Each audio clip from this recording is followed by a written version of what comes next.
శ్రీ భాగవత సప్తాహం భాగవత సప్తాహం.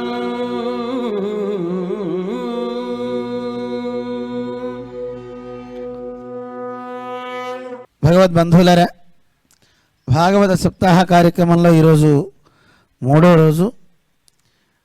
విశేషించి ఈరోజు కొంచెం సేపు మాత్రం మనం చెప్పుకొని మిగతాది మనం రేపు చెప్పుకుంటాం. మా గురువుగారు ఒక మహనీయులు ఉన్నారు, తోటపల్లి దగ్గర ఉండేటువంటి మహనీయులు అమరవాస స్వామి వారు. వారి సతీమణి గారు మాకు బాగా పరిచయం. వారు ఈరోజు వారిది పరమపదోత్సవం అన్నమాట. అందుకోసం వారు ఆచార్యులు గనక ఒకసారి ఆ కార్యక్రమంలో వెళ్ళి భాగస్వాములం అవ్వాల్సి ఉంది. అందువల్ల ఒకసారి ఈఎల్ గోష్ఠికి వెళ్ళి మళ్ళీ వస్తాం. అందువల్ల ఈరోజు కాలక్షేపం కొంచెం సేపు చెప్పుకుంటాం అన్నమాట. ఎందుకంటే భాగవతోత్తముల యొక్క కార్యం కనుక. భాగవత ధర్మాలు, భాగవతం యొక్క గొప్పతనం చెప్పడం ఎవరి తరం కాదు అంటారు. అటువంటి శ్రీమద్ భాగవతం యొక్క వైభవాన్ని మనం తెలుసుకున్నాం. పరీక్ష నరేంద్రుడు అడుగుతాడు, చనిపోయేవాడు అంటే చనిపోతామని తెలిసినవాడు చావు దగ్గర పడింది, అలాంటి వాడు ఏం చేయాలి, వాడి కర్తవ్యం ఏమిటి, ఏం చేస్తే తరిస్తాడు అనే ప్రశ్నకి ఆనందం వేసింది శ్రీశుకుడికి. అరే ఎంత గొప్ప మాట అన్నావు. లోకంలో ఎవరైనా చనిపోతే వాడి మీద జాలి చూపిస్తాడు, అయ్యో పాపం పోయాడని అంటాడు తప్ప వీడు కూడా రేపు కాలగర్భంలో కలిసిపోతాడనే ఆలోచన వాడికి రాదు. ఎందుకు? వాడేదో శాశ్వతంగా ఇక్కడ ఉండిపోతాను అని అనుకుంటున్నాడే, వాడి గురించి ఎందుకు వాడికి ఆలోచన కలగట్లేదో అని బెంగపడుతుంటారనమాట. అందువల్ల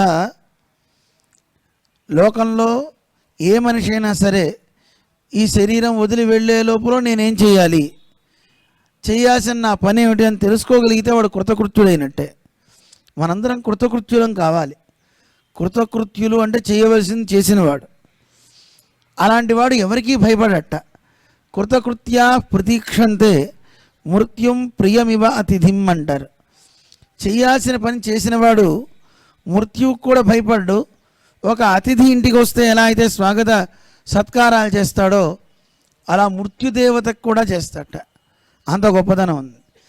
ఏమిటి చేయాల్సిన పని? ఓ పరీక్ష హాల్కి మనం వెళ్తే చదువుకునే రోజుల్లో 2 గంటలో 3 గంటలో ఇస్తారు. సంవత్సరం చదువుకుంటే వాడి పరీక్ష 2 గంటలే. చూడండి, సంవత్సరం వాడి పరీక్ష చదివితే. అలాగే మనకు కూడా ఒక నిమిషం చాలు, ఒక సెకను చాలు. ఆ సెకను మనం చేయాల్సిన పని చేస్తే అయిపోతుంది. దానికి 100 ఏళ్ళ ఆయుష్ పెట్టాడు దేవుడు. ఏం చేయాలి మనం? ఆయన పాదాలు పట్టుకోవాలి. అది పట్టుకోవడం రావట్లా. ఎంతమంది పట్టుకోగలరు అంటే ఏముందండి అక్కడికి వెళ్ళి పట్టేసుకోవడమే కదా అనుకుంటామేమో. అంత మాత్రం కాదు. పరీక్ష 2 గంటలు రాయడం ఎంతసేపు అండి అని ఎవరన్నా అంటారా? సంవత్సరం చదివితే తప్ప వాడికి ఆ పరీక్ష హాల్లో అది గుర్తుండట్లా. అలాగే భగవంతుడి గురించి కొంత మనం అభ్యసిస్తే, ఆయన గురించి తెలుసుకుంటే మనం చేయాల్సిన పని ఒక్క నిమిషం అండి, ఏం అక్కర్లా. అన్నిటినీ వదిలిపెట్టి ఆయన పట్టుకోవడం, ఇదే కష్టం. అన్నిటినీ వదిలిపెడదామన్నా అవి మన్ని గట్టిగా పట్టుకుంటున్నాయి కదా. మనం వదిలినా అవి వదలటల్లా మన్ని. వాటికే విషయాలు అని పేరు పెట్టారు. శబ్ద స్పర్శ రూపరస గంధాలు.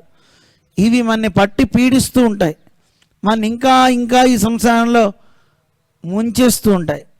ఈ ఇంద్రియాలు మన అసలు వదలవండి. అందువల్ల ఈ ఇంద్రియ లోలత్వం మనిషికి ఉన్నంతకాలం వాడు ఉత్తమ గతిని పొందలేడు.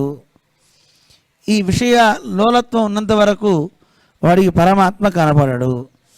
విచిత్రం ఏంటంటే దేవుడు అంతటా ఉన్నాడంటారు. ఇదే చెప్తాడు ఆయన. అసలు ఎందుకండి ఎంత గొప్ప సాధన చేయొచ్చు. మనిషి ఉత్తమ గతి పొందాలి అంటే వాడు చేయాల్సిన పనులు కొన్ని ఉన్నాయి. వాడు ఎప్పుడైనా సరే వాడు ఆయుష్ ఎంతకాలం అనేది వాడు తెలుసుకుని, అంటే ఎంతకాలం ఉంటామో మనకు అవసరం కాదు, చేయాల్సిన పని ఏమిటో తెలుసుకోవాలి. అది చేస్తే వాడు తరిస్తాడు. కానీ వాడు అది ఆలోచించట్లేదే. అలాంటి వాడు చేయాల్సిన పని ఏమిటి? మోక్షగామి కావాలి అనుకున్నవాడు హరిచింతన చేయాలి, ఆ పరమాత్మను ఉపాసించాలి. ఉపాసన పద్ధతులు 2 చెప్తాడు, వాడు వెళ్ళే మార్గాలు కూడా 2 చెప్తాడు. సద్యోముక్తి, క్రమముక్తి అని 2 చెప్తాడు ఆ శ్రీశుకుల వారు. సద్యోముక్తి అంటే వెంటనే ముక్తి కలగాలి అంటే ఏం చేయాలి? ఈ ప్రాణాలన్నింటినీ కూడా తన కంట్రోల్లో పెట్టుకోవాలి, శ్వాసని బంధించాలి. దానికంటే ముందుగా ఈ వీరాసనం, ఒక ఆసనం వేస్తారు. ఈ తన ఆసనంతో ఈ ముందున్నటువంటి భాగాన్ని కిందకి అణిచిపెట్టి, మూలాధారాన్ని అణిచిపెట్టి, అక్కడి నుంచి మూలాధారం నుంచి స్వాధిష్టానం, అక్కడి నుంచి మణిపూరకం, అనాహతం, ఆజ్ఞాచక్రం, సహస్రారం దాకా వాడు గాలిని బంధిస్తూ పైకి పోతాడు. పోయి సహస్రానాన్ని భేదించుకుని అక్కడి నుంచి వాడు తెల్లదారి గుండా పరమాత్మని పొందడానికి వాడు బ్రహ్మలోకం వెళ్తాడు. ఆ బ్రహ్మలోకంలో కల్పాంతం వరకు ఉంటాడు. అంటే బ్రహ్మగారికి ఆయుష్ తీరేంత వరకు ఉండి కల్పం అయిపోయిన తర్వాత అక్కడి నుంచి మళ్ళీ విష్ణులోకానికి వెళ్తాడు. ఇది సద్యోముక్తి అని చెప్పారు. ఇక క్రమముక్తి చెప్పారు. ఆ క్రమముక్తిని కూడా ఆయన తెలియజేస్తూ, ఆ క్రమముక్తి అనేది ఏమిటి అంటే, ఓ సదాచార్యుని ద్వారా మనం పరమాత్మని తెలుసుకొని, ఆ పరమాత్మని ధ్యానిస్తూ మనస్సులో పెట్టుకొని ఆయన్ని అర్చిస్తూ, స్వాంగుష్ట ప్రమితంచ యోగి హృదయేషు ఆసీనం ఈశం భజే అంటారు. మనందరి హృదయాల్లో పరమాత్మ ఉన్నాడు కదా, ఉన్న ఆ పరమాత్మని ఉపాసిస్తూ అర్చిస్తూ ఒక్కొక్క అవయవాన్ని మనం దర్శిస్తూ వెళ్ళాలట. నఖ పర్యంతం అంటే శిరస్సు నుంచి నఖం వరకు, నఖం నుంచి శిరస్సు వరకు ఒక్కో దాన్ని ఉపాసించాలి.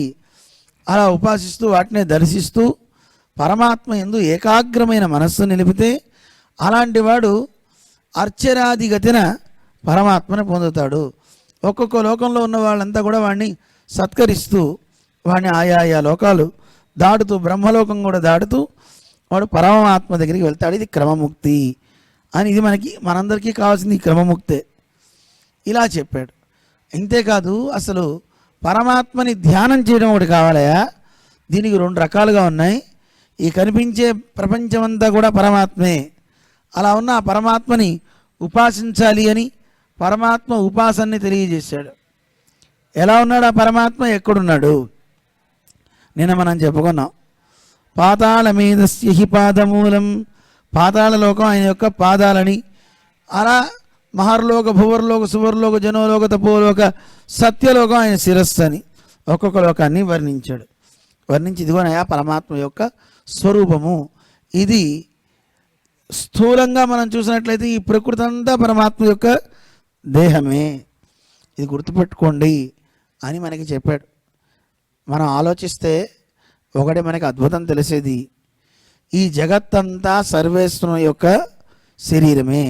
జగత్ సర్వం శరీరంతే అని విష్ణు పురాణాది గ్రంథాలన్నీ మనకి చెప్తున్నాయి. ఆ పరమాత్మ యొక్క శరీరమే ఈ జగత్తంతా. అలా భావిస్తూ ఉంటే ప్రతి చోట మనం ఆయన్ని దర్శించగలుగుతాం. చూస్తామా చూడమా చెప్పండి?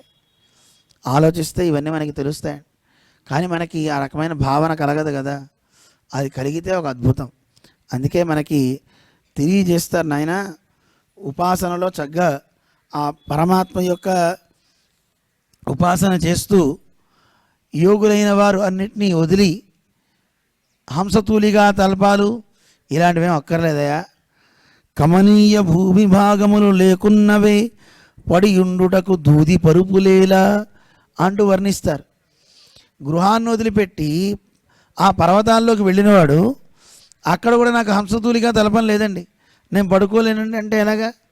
ఎక్కడుంటే అక్కడ పడుకో, భూమి ఉంది కదా, చక్కగా పడుకో, ఉపాసన చెయ్యి. అలాగే నీకు భోజన పాత్రలు ఏమక్కర్లేదా, భగవంతుడు 2 చేతులు ఇచ్చాడు. ఈ 2 చేతులనే చక్కగా వాడుకో. ఎవరికి? ఇది యోగికి.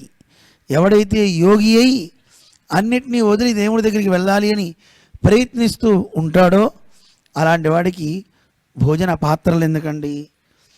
అలాగే వాడికి కట్టుకోవడానికి వస్త్రాలు ఎందుకు? దిగంబరుడు అంటారు కదా, దిక్కులే అంబరంగా కలిగిన వాడు. అలాంటి వాడికి వేరే వస్త్రాలు కావాలి, పట్టు వస్త్రాలు ఇలాంటివి ఏం అవసరం లేదయా. చక్కగా నువ్వు వెళ్ళు. కొండ గుహలు ఉన్నాయి కదా, నీకు భవంతులు ఎందుకు అవసరం? నీకు ముక్తి కావాలి అనుకుంటూ కంఫర్ట్స్ ఎందుకు చూసుకుంటావు? ఇక ఆ సుఖాలకి మరిగితే మళ్ళీ భగవంతుడి దగ్గరికి రాలేం. అందుకని నీ ముక్తి కావాలని అన్నీ వదిలి నువ్వు వెళ్ళావా, అక్కడ ఉన్నటువంటి వాటిని నువ్వు చక్కగా ఆస్వాదించు. ఎప్పుడు ఆ చక్రి చింతన చెయ్యి.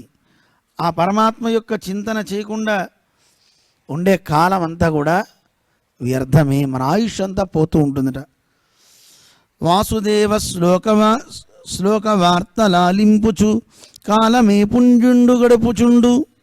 ఎవరైతే నిరంతరం వాసుదేవా అని ఆయన పరమాత్మ యొక్క కథలని వింటూ కాలాన్ని గడుపుతూ ఉంటాడో అతని ఆయువు దక్క అన్యులాయువు ఉదయాస్తమయముల ఉగ్రకరుండు వంచించి కొనుపోవుడు.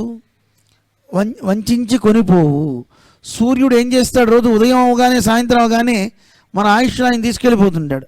మరే ఎందుకురా నాయన, వాసుదేవుని కథలు వినేవాడు ఆయుష్ జోలికి రారట ఎవరు. ఎందుకు వాడు పోతాడు, ఎవరైనా పోతాం, కానీ పోయే స్థానం గొప్ప స్థానం అవ్వాలి. అలాంటి మంచి స్థానానికి మనం వెళ్ళేలాగా మనం చేస్తున్నాయా? నువ్వు ఆ పరమాత్మ యొక్క ఉపాసన చేయి, ఆయన్ని చక్కగా తెలుసుకో అని మనకి తెలియజేస్తాడు.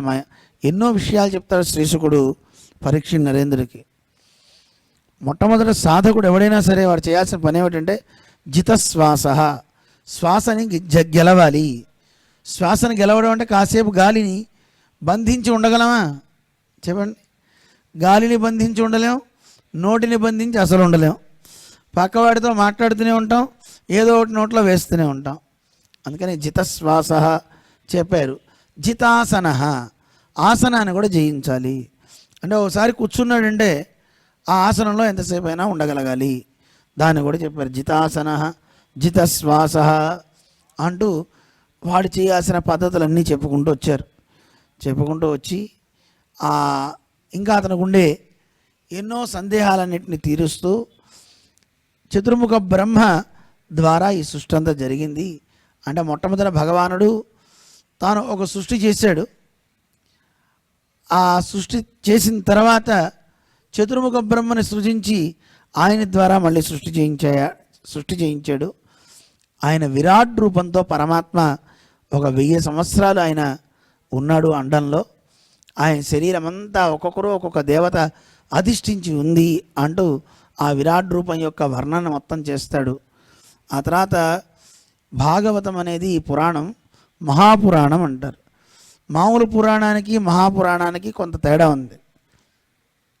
మామూలు పురాణం అయితే సర్గశ్చ ప్రతిసర్గశ్చ వంశో మన్వంతరాణిచ అంటూ మనకి ఒక 5 విషయాలు చెప్తాయి.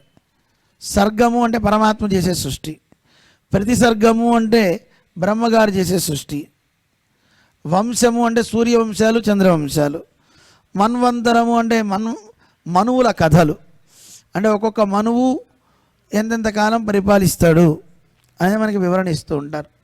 వాళ్ళు చేసే కాలం ఏదైతే ఉందో 14 మంది మనువులు ఉన్నారు. ఈ 14 మనువులు కాలం అవుతూ ఉండాలన్నమాట. ఏ మనువు స్వయంభవ స్వారోచిష రైవత అంటూ వాళ్ళందరి మనువుల పేర్లు ఇస్తారనమాట.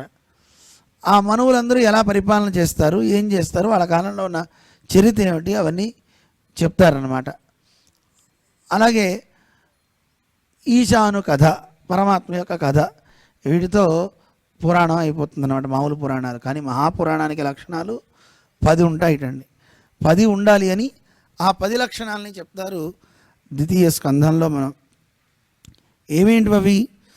అత్ర సర్గో విసర్గశ్చ స్థానం పోషణమూతయ మన్వంతర ఈశాను కథ నిరోధో ముక్తిరాశ్రయ అని 10 లక్షణాలు మహాపురాణానికి ఉంటాయి. సర్గము, విసర్గము, స్థానము, పోషణం, ఊతయ అంటే ఊతులు, మన్వంతర, ఈశాను కథ, నిరోధము, ముక్తి, ఆశ్రయం, మొత్తం 10. దీంట్లో ఒక్కొక్కటి ఏంటి అంటే, సర్గము అంటే పరమాత్మ పంచభూతాలని, జ్ఞానేంద్రియాలని, కర్మేంద్రియాలని, మనస్సుని సృజిస్తాడు. ఆ సృజించి ఆయన చేసేదాన్ని సమష్టి సృష్టి అంటారు. ఆయన మళ్ళీ బ్రహ్మగారిని సృజిస్తాడు. బ్రహ్మగారి ద్వారా సృష్టి జరుగుతుంది, దాని పేరు విసర్గము అంటారు. దాన్ని వ్యష్టి సృష్టి అని కూడా అంటారు.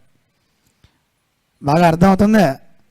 మొట్టమొదట పరమాత్మ చేసేటువంటి సృష్టికి పేరు సర్గము అంటారు. భూత సర్గం, పంచభూతాలను వీటన్ని సృజిస్తాడు, దాని సర్గం. విసర్గము అంటే చతుర్ముఖ బ్రహ్మ ద్వారా సృష్టి చేయిస్తాడు. పరమాత్మ చేసే సృష్టికి పేరు సమష్టి సృష్టి, బ్రహ్మగారు చేసే సృష్టికి పేరు వ్యష్టి సృష్టి అని పేరు. అలా బ్రహ్మ ద్వారా సృష్టి అంతా చేయిస్తున్నాడు.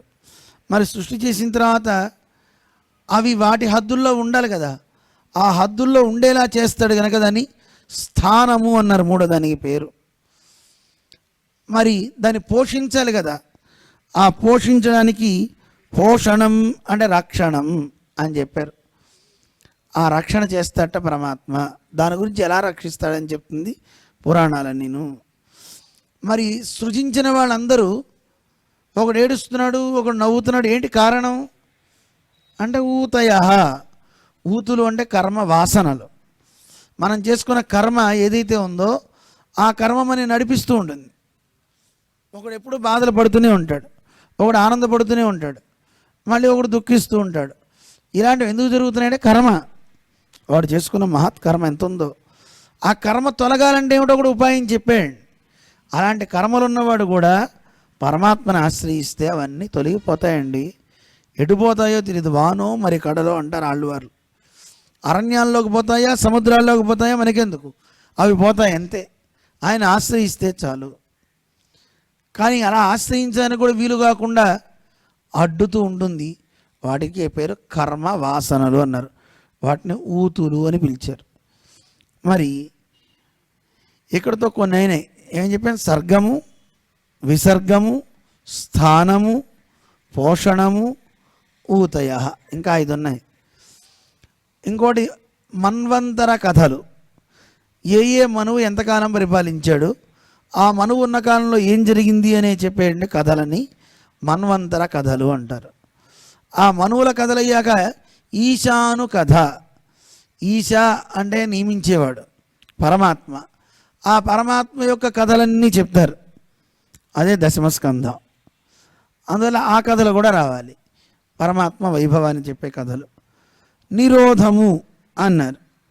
నిరోధము అంటే ఈ సృష్టిలో ఉన్నటువంటి వాడిని అప్పుడప్పుడు ప్రళయాలు వస్తూ ఉంటాయి కదండి, ఆ ప్రళయాలన్నింటినీ కలిగించడం, అందరినీ తన లోపలికి తీసుకోవడం, అది ఒక నిరోధము అని పిలుస్తారు. ముక్తి, ఇందాక నిరోధం అయిన వాళ్ళు మళ్ళీ సృష్టి చేయగానే మళ్ళీ పుడుతూ ఉంటారు. కానీ ముక్తి అనేది ఉందే, ఇక వాడికి జన్మ లేకుండా, అంటే వాడు సత్ప్రవర్తనతో చక్కగా మంచి కార్యాల ఎవరైతే ఆచరిస్తారో అలాంటి వాడిని తన దగ్గరికి తీసుకుంటాట. చూడండి, సృష్టి చేయడం, సృష్టిని రక్షించడం, రక్షించిన తర్వాత లయం చేయడం, లయమైన తర్వాత అందరూ వైకుంఠానికి పోరు. ఆయన వటపత్రసాయిగా పెరుమాళ్ళు ఉంటాడు, అందరినీ లోపలికి మింగుతాడు. ఎక్కడ ఏం పాడైపోదు, మళ్ళీ దాన్ని ఉన్నట్టుగా మళ్ళీ బయటికి సృజిస్తాడు. ఈ సాలెపురుగు దృష్టాంతాన్ని చెప్తారు. యదోర్ణనాభి సృజతే గృహతే చ. అది ఎలా కుదురుతుందని అంటారా? సాలెపురుగును చూడండి, తన నోటి నుంచే ద్రవం తీస్తుంది, అన్నీ అల్లుతుంది. వద్దు అనుకున్నప్పుడు దాన్ని మళ్ళీ తన లోపలకే తీసేసుకుంటుంది. అలాగే పరమాత్మ కూడా ఈ లోకాల మొత్తాన్ని తన నుంచి సృజించి మళ్ళీ అన్నిటినీ లోపలికి తానే స్వీకరిస్తుంటాడు. సాలెపురుగు మనకి దృష్టాంతం చూపిస్తుంటారు. అలా సర్వేశ్వరుడు కూడా ప్రళయం చేసి తనలో పెట్టుకుంటాడు. మన కరీంనగర్ కూడా లోపలికి వెళ్ళిపోతుందండి, మళ్ళీ కరీంనగర్ జీర్ణం అవ్వదండి, మళ్ళీ సృజించినప్పుడు మళ్ళీ దాన్ని అలా తీసుకొస్తాడు. అప్పుడు వేరే నగరం అవుతుంది, కరీనగరం అవుతుందండి. అప్పుడు ఆ తర్వాత ఎవడో వచ్చి దాన్ని మళ్ళీ ఇంకో పేరు మారుస్తాడు తప్ప, మామూలుగా అయితే కనుక అన్నీ లోపల అలాగే ఉంటాయి, ఏవి పాడైపోవు, అన్నీ లోపలికి వెళ్తాయి. అందువల్ల ప్రళయాన్ని నిరోధము అన్నారు. ఆ ప్రళయంలో ఉన్నవాడు మళ్ళీ లోకంలోకి వాళ్ళ కర్మలన్నీ తగ్గట్టుగా ఈ లోకంలో పుడుతూ ఉంటారు. కానీ కొంతమందిని పరమాత్మ కటాక్షించి వాళ్ళ కర్మలన్నింటినీ తొలగించి పారేస్తాడు, పుణ్యపాపాలన్నీ పోయేలా చేస్తాడు, చేసి వాళ్ళకి ముక్తినిస్తాడు. పుణ్యము పాపము పోయిందే వాడికి ముక్తి లభిస్తుంది. పుణ్యపాపే విధూయ, పుణ్యము పాపం పోతే ఏమవుతుందండి? మోక్షం లభిస్తుందండి. పుణ్యపాపే విధూయ నిరంజన పరమం సామ్యముపైతి, వాడు పరమాత్మలో లయమవుతాడు, పరమాత్మ రూపాన్ని వాడు పొందుతాడనమాట. అంత గొప్పదండి. అలాంటి ముక్తిని పరమాత్మ ఇస్తాడు అని చెప్తోంది. ఇక ఆశ్రయ అని చివరి చెప్తున్నారు. అసలు ఇన్ని రూపాలు ధరించి ఇవన్నీ చేయడానికంటూ ఆయనకంటూ ఒక స్థానం ఉండాలి కదా. ఎక్కడుంటాడు దేవుడు? పరమపదం అంటారు, ఆయన ఉండే స్థానం అదనమాట. అలాంటి చోట ఉండేటువంటి వాడండి ఆయన అని ఆయన యొక్క స్వరూపాన్ని, ఆయన వైభవాన్ని కూడా మనకి తెలియజేస్తూ ఆయన వివరణ అంతా ఇచ్చారు. ఇక 3వ స్కంధంలోకి వెళ్ళగానే అడుగుతారు, ఏమంటే అసలు ఈ విదురుడు ఎవరు, అసలు ఎందుకు వెళ్ళిపోయాడు, ఆయన గురించి మాకు కొంచెం చెప్పండి అని అడిగితే అప్పుడు విదురుడు గురించి చెప్తారు. ఏం లేదండి, ధర్మరాజు గారు అంటే ఎన్నో కష్టాలు అనుభవించారు కదా ఆయన పాండవులు. అది చూసి విదురుడికి చాలా బాధ అనిపించి వెళ్ళి చెప్పాట ధృతరాష్ట్రుడితో, ఏమయ్యా నువ్వేదో అంధుడు అనుకున్నా సోదరా, బాహ్య అందమే కాదు లోపల కూడా అంధత్వం వచ్చేసింది నీకు, మనస్సులో కూడా ఇంత పుత్ర వ్యామోహం ఉండొచ్చా? పిల్లల మీద ఇంత వ్యామోహం పెంచుకొని నీ సోదరుడి తమ్ములను కూడా కుమారులను కూడా అరణ్యాలు పంపిస్తున్నారు, ఎన్నెన్ని కష్టాలు పెడుతున్నారు. ఆలోచించు, మీ వాళ్ళు ఏమైనా మంచి చేశారా?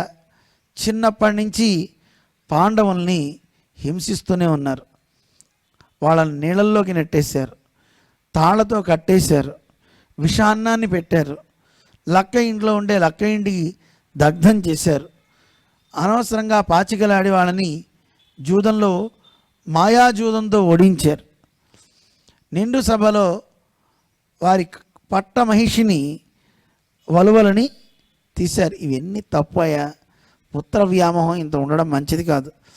అలాంటి వాడిని నువ్వు రాజుగా చేస్తే క్షమించరాని నేరం సుమా అని విదురుడు చెప్పాట. అది విన్నాడు దుర్యోధనుడు. కోపం వచ్చేసిన దుర్యోధనుడికి పటపటా పళ్ళు కొరుకుతూ, ఇలాంటి వాడిని ఊళ్ళో ఉండనివ్వకూడదు అని చెప్పి గట్టిగా నిందించేసరికి విదురుడికి బాధ కలిగింది.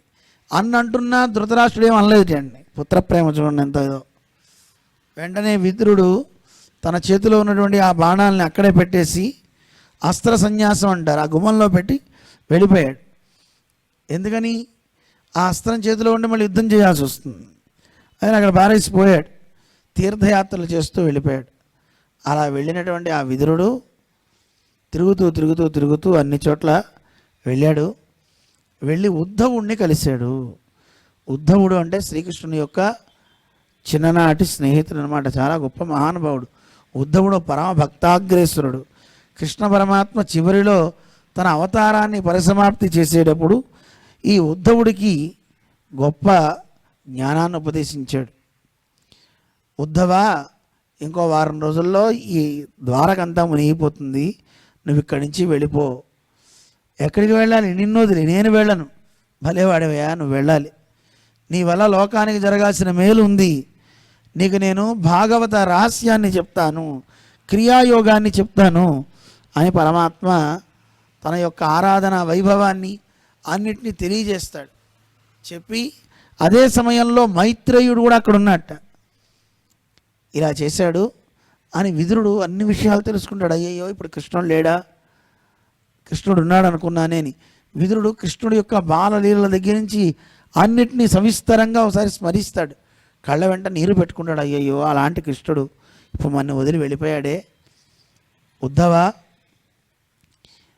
నాకు కూడా ఆ జ్ఞానాన్ని ఇవ్వవా అని అడుగుతాడు విదురుడు.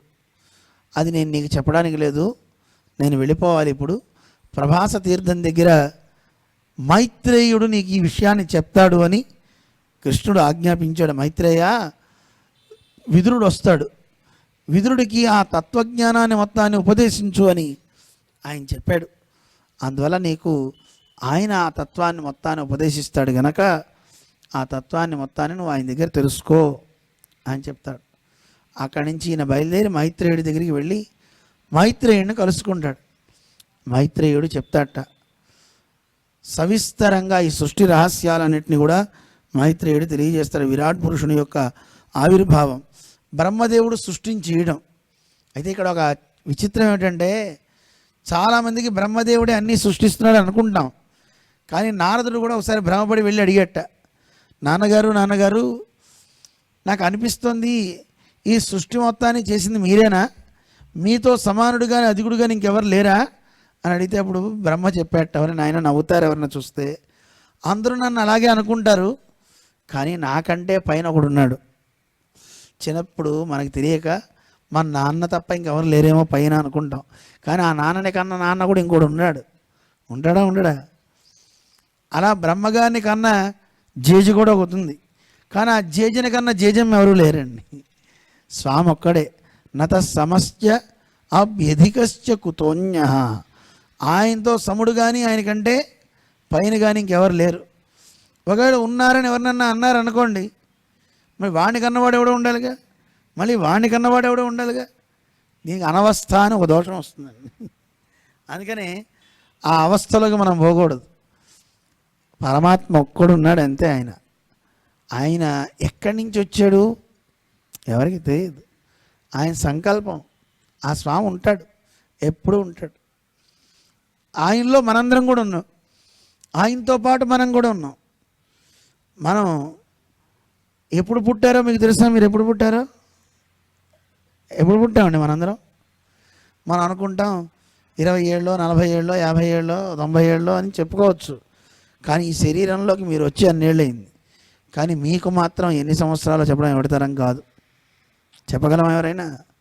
ఈ శరీరంలో ఉన్న సోల్ మనం ఆత్మ, దాని ఇంత వయస్సు అని చెప్పడం ఎవరితరం కానే కాదు.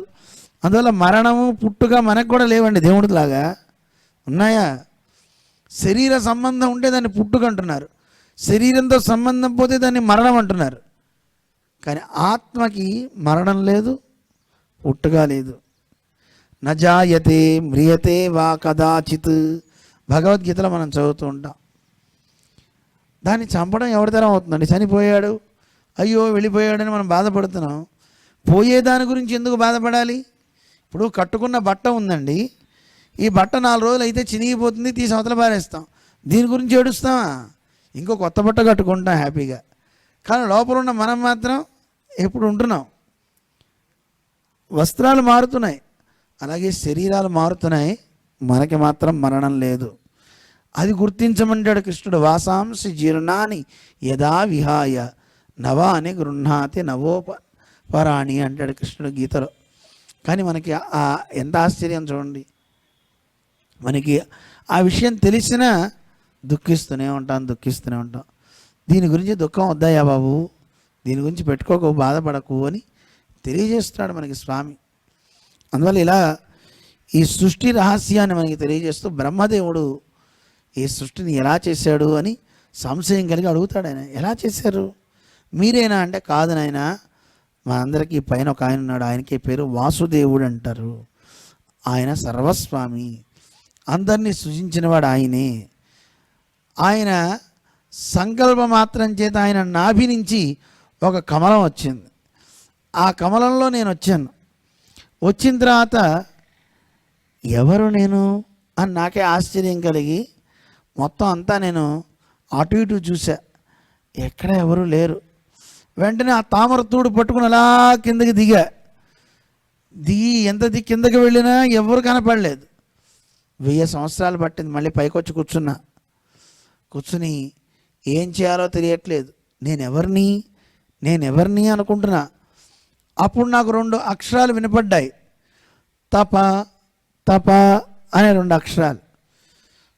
మనకు అనిపిస్తూ ఉంటుంది, నీళ్ళు వచ్చి తామర ఆ పుష్పానికి తగులుతుంటే, మీరు పడవలో ఎప్పుడన్నా సముద్రంలో మధ్యలోకి వెళ్ళి కూర్చోండి, అలా వచ్చి తగులుతుంటే ఏమని సౌండ్ వస్తుందండి? నీటి సౌండ్ ఏమని తగులుతుంది? టప్ టప్ టప్ అని వస్తుంది కదండి, తగులుతాయి కదా. అదే తప్ తప్ తప్ అనమాట. తప తప తప. ఏమండి తప తప అంటే? తప తప కొట్టేసేయండి అంటాను. ఆ తపతప కాస్త టపటప అయిపోయిందండి ఇప్పుడు. తప అంటే అర్థం ఆలోచన, తప ఆలోచనే అంటారు. తపస్సు చెయ్యి అంటారు. అమ్మో మావాడు దాని గురించే ఆలోచిస్తున్నాడు, తపస్సు చేస్తున్నాడు అంటే అర్థం దాని గురించే చింతిస్తున్నాడని అర్థం అండి.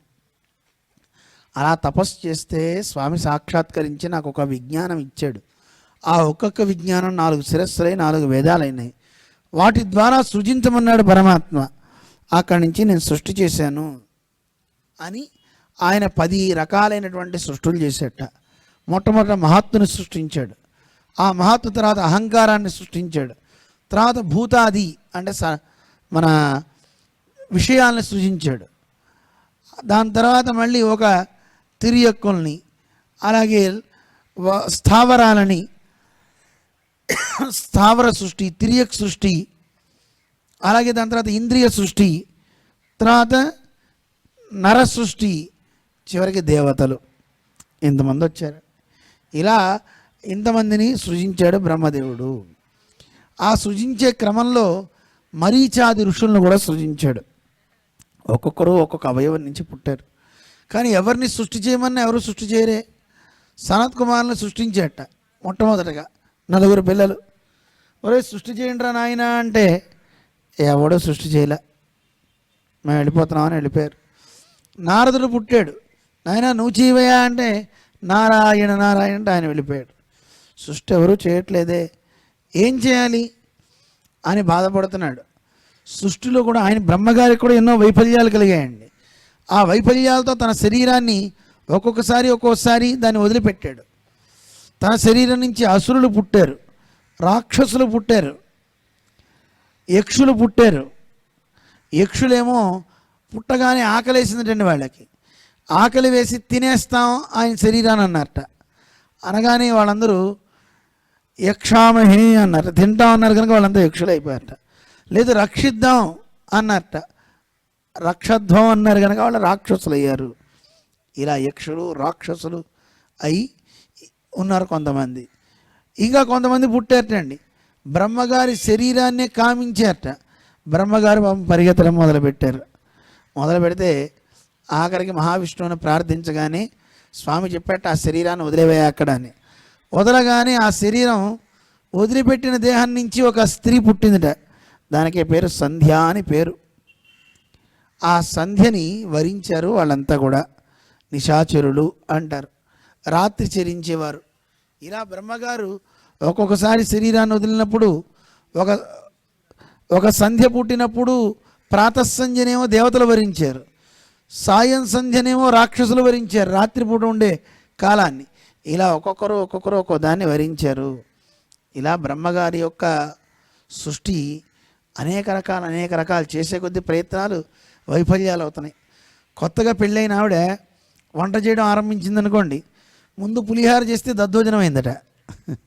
అయ్యయ్యో ఇలా కాదు ఈసారి మళ్ళీ చేస్తా అని మళ్ళీ పులిహార చేస్తే ఈసారి పాయసం అయిందట. ఎందుకు అంటే ఉప్పు అయిపోయి పంచదార వేసిందట. ఇలాగా చేసే వంటలలో ఎన్నో రకాల మార్పులు కలిగి చివరికి అది పులిహార కింద తయారవుతుంది. చివరికి మా దగ్గర ఒక అబ్బాయి ఉన్నాడండి. మా దగ్గర వంటస్వామి లేకపోతే ఉప్మా చేస్తా అన్నాడు. ఒక ఉప్మాని 10 రకాలుగా చేసింది మొట్టమొదటిసారి వాడి దగ్గరే చూశాను నేను. ఒక్క ఉప్మాని 10 రకాలు. ఆశ్చర్యం వేస్తుంది కదా మీ అందరికీ. ఎలాగో చెప్పమంటారా? ఉప్మా చేశాడు. మాకొక్కరికి ఏం చేశాడు, ముందు గ్లాసు. స్వామి ఒక గ్లాసే చేశా మీకు ఒక్కరికే అన్నాడు. అరే నాకొక్కడికి ఉంటారు, అందరికీ చేయవా? అందరికీ చేయాలా, నేను ఎవరు వంట వాళ్ళు చేసుకోవాలన్నాడు. ఎవరి వంట ఎవరు చేస్తారా, చిన్నపిల్లలు వాళ్ళు, ఎలాగో చేస్తున్నావు కదా వాళ్ళకి కూడా చేసి పెట్టు పిల్లలకి అన్న. సరే చేస్తా అని చేశాడు. చేసిన తర్వాత ఆ ఉప్మా తీసుకొచ్చాడండి. ఒక చోట మాడిపోయింది, ఇంకో చోట ఉండలుగా అయిపోయింది, ఒక చోట పచ్చిగా ఉంది, ఒక చోట ఏమో రవ్వగా ఉంది, ఒక చోట తిరగమూతలు వేగాయి, ఇంకో చోట తిరగమూత మాడిపోయింది, ఇంకో చోట పచ్చిగా ఉంది, ఒక చోట ఉప్పు కలిసింది, ఒక చోట ఉప్పు కలవాల, ఒక చోట కషాయం. ఇక్కడ మీకు 10 రకాలు దాటిపోయిందండి. ఏమిట్రా ఇలా చేసావు అని అడిగితే అప్పుడు ఏం చెప్పాడు తెలుసా? ఫస్ట్ మీకు ఒక్కరికే ఏం చేశా, మళ్ళీ మీరు అందరికీ అన్నారు, అప్పుడు మళ్ళీ ఇంకాస్త రవ్వ పోసా, అయ్యో రవ్వ పోసా నీళ్లు పోయలేదు కదా నీళ్లు పోసా, ఆ తర్వాత తిరగమూత మళ్ళీ వేసా కదా మళ్ళీ వేయలేదని చెప్పి ఇప్పుడు ఎక్కడ మళ్ళీ వేయనని పచ్చి వేసా. తర్వాత గుర్తొచ్చింది నేను ఎలాగా అని నేను ఇంకో గ్లాస్ పోసుకున్నా. వాడు పోసుకున్న గ్లాస్ ఏమో పచ్చి పచ్చిగా ఉంది రవ్వ. ఫస్ట్ చేసింది నాకు, చేసింది మాడిపోయింది, కిందది నాదిట మాడిపోయింది. మధ్యలో ఉండలు ఉండలు చుట్టిందే వాళ్ళ కోసం చేసేట్టు అది వాళ్ళకి, పైన ఉడికింది అది వాడికిట, వాడు తీసుకు తిన్నాడు. చూడండి, ఒక్క ఉప్మాని ఇన్ని రకాలుగా చేసి నేను అన్నా, రే ఒకసారిగా గిన్నీస్ బుక్ ఆఫ్ రికార్డుకి తీసుకెళ్తే ఆ గిన్నె తీసి నీకు ఇస్తారా? ఈ రికార్డు మాకొద్దు బాబు, ఇంకెవరికి ఇవ్వమని. చూసారండి, ఒక పని చేద్దాం అనుకున్నప్పుడు ఎన్ని వైఫల్యాలు వస్తాయో. అదే కనుక్కుని చేస్తే, తెలుసుకుని చేస్తే మంచిది. పరమాత్మ కూడా బ్రహ్మగారికి విజ్ఞానాన్ని ఇచ్చాడు, వేదాన్ని. కానీ సృష్టి చేద్దామంటే అవ్వట్లేదే. ఆఖరికి ఇలా కాదు, ఎవరు సృష్టి జరపట్లేదని బ్రహ్మ తన శరీరాన్ని రెండుగా చీల్చుకున్నాడు. కుడివైపు ఒకటి పడింది, ఎడం వైపు ఒకటి పడింది. కుడివైపు పడ్డది ఒక పురుషుడయ్యాడు, ఎడం పక్క పడ్డది ఒక స్త్రీ అయింది. అదే మొట్టమొదట మానవులుగా వాళ్ళిద్దరు వచ్చారన్నమాట. వాళ్ళిద్దరూ స్వయంభవ మనువు, అలాగే శతరూప అని ఇద్దరు. వాళ్ళిద్దరి నుంచి సృష్టి ఆరంభం అన్నమాట. వీళ్ళిద్దరిని సృష్టి చేయండర్రా అన్నాడు. అంత పూర్వం వరకు సంకల్పం చేత సృష్టి జరిగేది. ఆ తర్వాత శారీరకంగా కలవడం వల్ల కలిగే సంతానం వీళ్ళిద్దరి దగ్గర నుంచి అనమాట. ఈ స్వయంభవ మనువు, శతరూప వీళ్ళకి కలిగినటువంటి సంతానం 5. అందులో 3 ఆడపిల్లలు, 2 మగపిల్లలు. ఆ 2 మగపిల్లలు ఉత్తానపాదుడు, ప్రియవ్రతుడు అని 2. ఆకూతి, దేవహూతి, ప్రసూతి అని 3 ఆడపిల్లలు. ఇలా వీళ్ళు జన్మించారు. వాళ్ళల్లో ఒక్కొక్కళ్ళకి ఇచ్చారు. అందులో దేవహూతి అనే అమ్మాయిని కర్దమ ప్రజాపతికి ఇస్తాడు. కర్దముడు అంటే సామాన్యుడు కాదు, చాలా గొప్ప తపస్సు చేసినటువంటి మహానుభావుడు. ఆకూతిని రుచికిస్తాడు. ప్రసూతి అనే ఆవిడని దక్షుడికి ఇస్తాడు, వివాహం చేస్తాడు. అది గుర్తుపెట్టుకోండి. ఇక ఇప్పుడు కర్దముడి దగ్గరికి వెళ్ళాడు. కర్దముడు చాలా తపస్సు చేశాడు, 10,000 సంవత్సరాలు ఆ మానస సరోవరం దగ్గర తపస్సు చేస్తే ఆ తపస్సుకి మెచ్చి భగవంతుడు నారాయణుడు సాక్షాత్కరించి కళ్ళ వెంట నీరు కార్చేట ఆనంద బాష్పాలు. ఆ ఆనంద బాష్పం పడ్డ ప్రదేశం నుంచి వచ్చే ఒక గుండం ఏర్పడింది, జలం. అదే బిందు సరస్సు అంటారు. స్వామి ఆనందించి, ఎంత బాగా చేసావయ్యా నువ్వు, ఇగో నువ్వు తప్పకుండా నన్ను పొందుతావు. స్వయంభవ మనువు యొక్క కుమార్తె దేవహూతిని దగ్గర ఇస్తారు, నీకు వివాహం చేస్తారు, నువ్వు ఆవిడ వివాహం చేసుకో, కాదనకు అని చెప్తాడు. నీకు 9 మంది ఆడపిల్లలు పుడతారు, నేనే నీకు సంతానంగా పుడతాను అని పరమాత్మ వరాన్ని ఇస్తాడు. ఆయన తపస్సు విరమించి ఆశ్రమంలోకి రాగానే స్వయంభూ మనువు రావడం, వీళ్ళిద్దరూ సంవాదం చేసుకోవడం. దేవహూతిని తప్పకుండా వివాహం చేసుకుంటాను, ఎందుకంటే ఆ దేవహూతి ఎందరో రాజ పురుషులున్నా నారదుని ద్వారా విందట కర్దముడి గురించి. చేసుకుంటే ఇలాంటి ఆయన్నే చేసుకుంటా అని పట్టుబట్టిందండి, అందుకే మీ దగ్గరికి తీసుకొచ్చా అంటే వెంటనే ఈయన చెప్తాడు కర్దముడు, మీ అమ్మాయి సామాన్యురాలు కాదయ్యా, మీ అమ్మాయి రూపం చూడాలి అంటే ఎంతో గొప్ప తపస్సు చేయాలి. లక్ష్మీదేవిని బాగా అర్చిస్తే తప్ప ఈవిడ పాద మంజిరిని కూడా చూడలేడు ఎవడు, అంత గొప్ప రూపం కలిగింది. ఒకానొక వసువు ఈవిడ ఆడుకునేటప్పుడు బంతి తీసుకురావడానికి పరిగెత్తుంటే ఆ అందెల శబ్దాన్ని చూసి పైనుంచి ఎవరా ఈవిడని చూసేట. ఆ అందాన్ని చూసి విస్మయం పొంది పైన విమానం నుంచి కింద పడిపోయాట. అంటే అంత గొప్ప శక్తి కలిగింది ఈవిడ. ఇలాంటి పతివ్రతని వివాహం చేసుకోకుండా ఎలా ఉంటాను, కానీ ఒక షరతు, నాకు సంతానం కలిగిన తర్వాత నేను వెళ్ళిపోతాను, సన్యాసాన్ని తీసుకుంటాను అన్నాడు. సన్యాసం అంటే ఈరోజు తీసుకునే సన్యాసం కాదండి, కాషాయ దండాలు కాదు. పూర్వకాలంలో సన్యాసం అంటే మానసిక సన్యాసం. మానసికంగానే మనస్సులో ఒకసారి నేను అన్నిటినీ వదిలిపెట్టేస్తున్నాను అనుకుని పరమాత్మని వారు పట్టుకుని వెళ్ళిపోయేవారు. ఈ రోజుల్లో మానసికంగా అనుకున్న కష్టం కనుక వేషం వేయాల్సి వస్తుంది. ఎందుకు, కనీసం వేషం వేస్తే అన్న భయం ఉంటుంది, ఏ పని చేయాలో ఏ పని చేయకూడదో వాడికి తెలుస్తుందని ఒక వస్త్రధారణ ఇవి అన్నీ ఏర్పాటు చేశారు. కానీ పూర్వ రోజుల్లో అందరికీ మానసికంగా ఒకటి అనుకునేవారు, ఈరోజు నేను ఇది అంతే, అలా అయిపోతుండేది. అలాగే వివాహం చేసుకున్న తర్వాత చాలా కాలం ఈవిడ శుశ్రూష చేసింది, కానీ ఏ రోజు భర్తని అనునయించలేదు. వారిద్దరికీ శారీరక సుఖం అనేది లేదు. ఆయన తపస్సులో ఉన్నాడు, ఈవిడ సపర్యలు చేస్తోంది. ఆ సేవలు చూసి మెచ్చుకున్న కర్దముడు అడిగేట్టు నీకు ఏ వరం కావాలో కోరుకో అని. ఏ స్త్రీ అయినా కోరేది సంతానం కదా, ఒక మంచి బెడ్ ఉంటే బాగుంటుందని. అనగానే సరే వెళ్ళి స్నానం చేసిరా అన్నాడు. ఆ బిందు సరస్సులో చిక్కి శల్యమైపోయింది ఆవిడ. చాలా అపురూపమైన సౌందర్యం కలిగిన స్త్రీ అలా అయిపోయింది. కర్దముడు సంతోషించి ఆవిడ వ్రతానికి దీక్షకి స్నానం చేసి రమ్మనగానే ఆవిడ బిందు సరస్సులో స్నానం చేసి పైకి రాగానే అలంకరించడానికి 500 మంది అప్సరస స్త్రీలు వచ్చేటండి. అసలు చాలా శతగుణితోత్తరమైన అందంతో ఉంది ఆ అమ్మాయి. చూసేసరిగా అక్కడ దివ్య విమానం ఉందట. అక్కడ ఆ విమానం ఎన్ని అంతస్తులు అంటే లెక్క పెట్టడానికి వీలు కాదు, బోల్డ్ అంతస్తులు ఉన్నాయి. ఒక్కొక్క అంతస్తులో ఒక్కొక్క విభాగాలు ఉన్నాయి, సరస్సులు ఉన్నాయి, పార్కులు, ఉద్యానవనాలు ఉన్నాయి, వండి పెట్టేవాళ్ళు ఉన్నారు. చాలా 5 స్టార్ హోటల్లో ఉంది ఆ విమానం. ఆ విమానంలోకి అధిరోహించి కొన్ని వందల సంవత్సరాలు వాళ్ళు తిరిగేటండి. దేవతలు కూడా చూసి అనుకున్నట్ట, ఈ కర్దమ దేవహూతుల యొక్క ఆనందోత్సాహాలకు అడ్డులేదే, ఇలాంటి విమానాలు మనకు కూడా లేవే అని బాధపడ్డారట. అలా విమానంలో వాళ్ళు తిరిగి తిరిగి తిరిగి అన్ని సంవత్సరాలు ఇట్టే అయిపోయినట్టండి. చూడండి, ఎప్పుడైనా సరే సంతోషంగా ఉండే రోజులు తొందరగా గడిచిపోతాయి, దుఃఖంగా ఉండే రోజులు కూడా అంతే గడుస్తాయి. కానీ తెలియదు, ఇంకా అవ్వట్లేదే, నాకే ఎప్పుడు కష్టకాలం అని అనుకుంటాం. కష్టాలు అందరికీ వస్తాయి, కానీ కష్టంలో ఉన్నప్పుడు కూడా సంతోషంగా ఉన్నాం అనుకోండి, తొందరగా గడిచిపోతుంది. సంతోషంగా ఉన్నప్పుడు కొంచెం ఏడుస్తున్నాం అనుకోండి, సంతోషంగా ఉన్నప్పుడు ఏడవచ్చా? ఏడవాలి.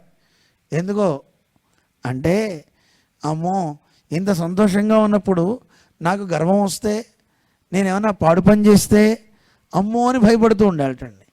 దుఃఖం వచ్చినప్పుడు ఆనందంగా ఉండాలి, అమ్మాయి దేవుణ్ణి పట్టుకోవచ్చు, నాకేం పర్వాలేదు అని ఆనందంగా ఉండాలి అంటారు. ఏదైనా మనకి మంచి. కష్టం వస్తుంది అంటే పాపాలు పోతున్నాయని అర్థం అండి, సుఖం వస్తుందంటే పుణ్యాలు పోతున్నాయని అర్థం, అంతే. ఈ రెండు పోగొట్టుకోవడానికే మనం వచ్చాం. అవి పోతున్నాయని అడవకూడదు.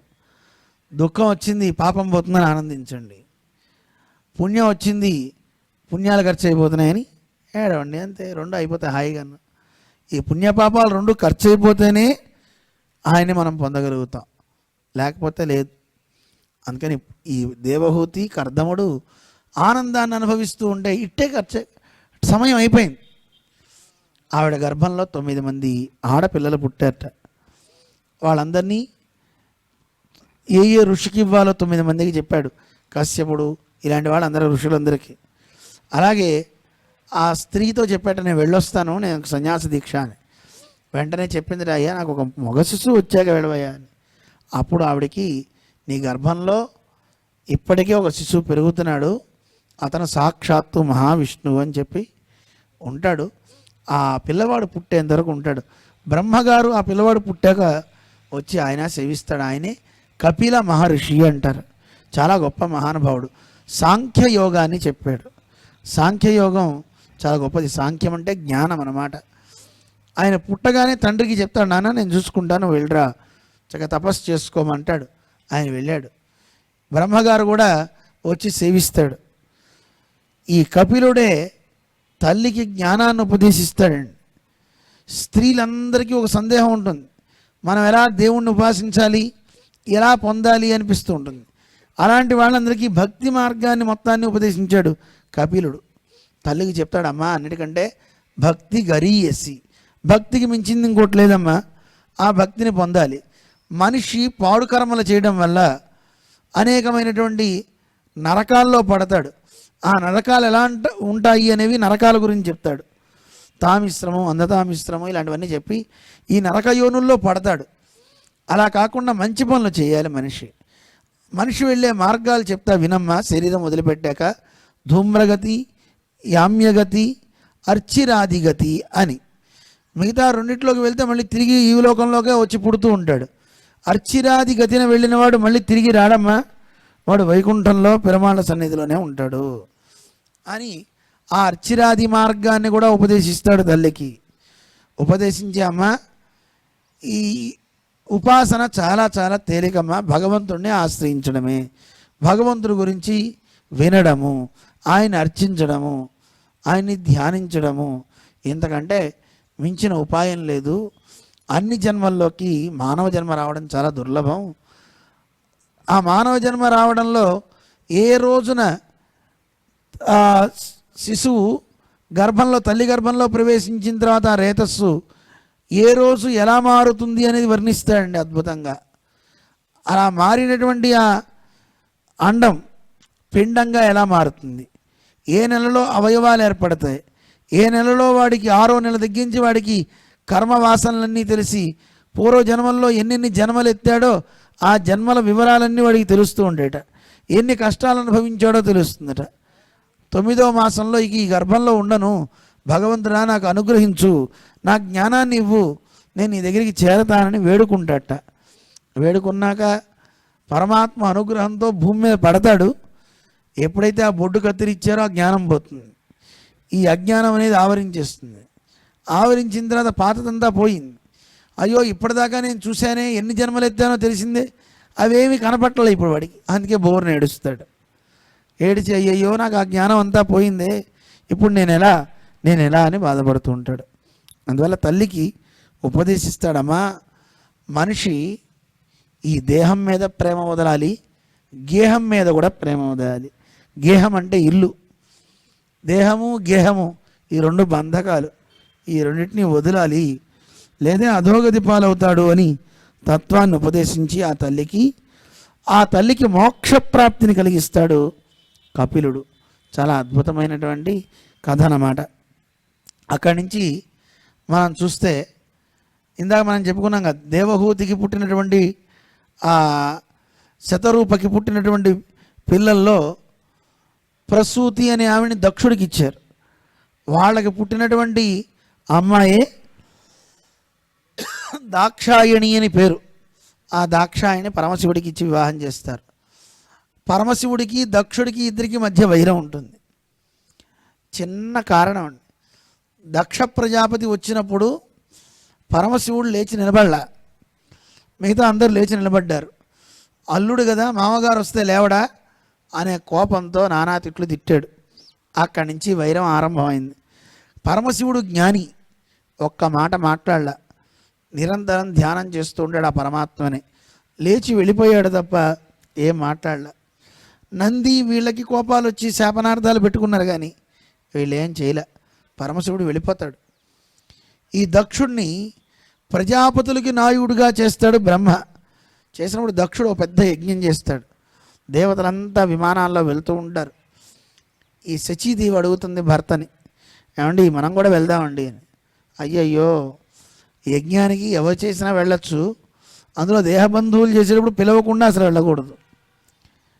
అనాహూతో అధ్వరం గచ్చేతని శాస్త్రం. పిలవకపోయినా యజ్ఞానికి వెళ్ళాలి, పిలిస్తే కానీ పెళ్ళికి వెళ్ళకూడదు, పిలిచినా కొన్ని పనులకు వెళ్ళకూడదు అండి. ఇవి నియమాలు చెప్తూ ఉంటారు. అందువల్ల అలాంటి కార్యానికి వెళ్ళొచ్చు యజ్ఞానికి. కానీ దాక్షాయిణి ఈ యజ్ఞానికి తగదు, వద్దు అంటే బోర్న ఏడుస్తుంది ఆవిడ. లేదు వెళ్ళి తీరాలి, వెళ్ళకపోతే నేను ప్రాణం పోతుంది నాకని. పరమశివుడు గ్రహిస్తాడు. వెళ్ళినా ప్రాణం వదులుతుంది, వెళ్ళకపోయినా ప్రాణం వదిలేలా ఉంది. సరే అని ఆయన ఆజ్ఞ ఇవ్వడు. నేను వెళ్ళిపోతున్నా, ఏం చేసుకుంటారో చేసుకోండి, తర్వాత చూస్తా అని వెళ్ళిపోయింది. వెనకాతల నంది వీళ్ళందరినీ పంపిస్తాడు పరమశివుడు. ఆ ప్రమదగణాలన్నీ కదిలి వెళ్తాయి. అక్కడికి వెళ్ళిన తర్వాత తన కుమార్తె వచ్చిందని దక్షుడు చూసి కూడా ఆదరించడు, కనీసం కూర్చోమని చెప్పడు. ఎంత ద్వేషం అండి! అహంకారం నిలువెత్తు మనిషికి ఓ పెద్ద గోడ లాంటిది. అహంకారం ఉండకూడదండి. ఎంత పదవి వస్తే అంత ఒదిగి ఉండాలి. అహంకారం మనిషికి ఉంటే ఏమవుతుంది అనేది చెప్పడానికి ఇదే కారణం. ఏమైంది, తన కుమార్తె చూసింది, పర్వాలే, కానీ యజ్ఞంలో దేవతలకి హవిస్సులు ఇస్తున్నారు. ఆ హవిస్సులు ఇచ్చేటప్పుడు తన భర్త అయిన పరమశివుడి పేరు చెప్పడం మానేశారు. శివుడికి ఇవ్వలే. కోపం వచ్చింది, కళ్ళు ఎర్రగా అయిపోయినాయి దాక్షాయణికి. శచీదేవి అందట, అయ్యయ్యో ఎంత పని చేసావు, నా భర్త అంత కొరగాని వాడైపోయాడా? దేవతలతో ఆయనకి హవిస్సునివ్వాల్సినటువంటి గుర్తు కూడా మీకు లేదంటే మీ కుమార్తెగా నేను పుట్టడమే వ్యర్థం. అప్పటికి పరమశివుడు అప్పుడప్పుడు నిన్ను గుర్తు చేసుకుంటూ నీ సంబంధం కలిగిన నన్ను పలకరిస్తూ దాక్షాయిణి అంటాడు. అంటే అర్థం ఏంటి? ఆ దక్షిణ కుమార్తె అని. దక్షుడికి ఎంతో పొగడెక్కువ. అలాంటి వాడి పుత్రికవి నువ్వు అన్నట్టుగా ఆయన అంటుంటాడు. అసలు నీ దేహ సంబంధమే నాకొద్దు, ఇప్పుడే ఈ శరీరాన్ని ఇక్కడే నేను దగ్ధం చేసుకుంటున్నానని సచీదేవి తన ఆ యోగాగ్నితో తన శరీరాన్ని అక్కడికక్కడే దగ్ధం చేసుకుంటుంది. నారదుని ద్వారా వార్త విన్న పరమశివుడు తన జటాజూటం నుంచి వీరభద్రుణ్ణి కిందకి పిలిచి వెళ్ళమంటాడు. ఆ వీరభద్రుడు వెళ్ళి మొత్తం యజ్ఞం అంతా ధ్వంసం చేసి వదిలిపెడతారు. అదే దక్ష యజ్ఞ ధ్వంసము అంటారు. దక్షుడి యొక్క పీక కూడా కోసేస్తారు. భృగు మహర్షి వీళ్ళందరినీ అవమానం చేస్తారు. యజ్ఞం అంతా పాడైపోతుంది. ఆఖరికి దేవతలంతా కైలాసం వెళ్ళి పరమశివుణ్ణి ప్రాధేయపడతారు. అందరూ ప్రార్థిస్తారు. ఆయన శాంతించేస్తాడు. అక్కడికి మహావిష్ణువు కూడా అప్పుడే ప్రత్యక్షమైతే రుద్రుడు అందరూ కలిసి ఆయన్ని ప్రార్థిస్తారు. ఇలాంటిది జరుగుతుందని తెలిసే తాను కూడా అక్కడికి రాలా విష్ణువు.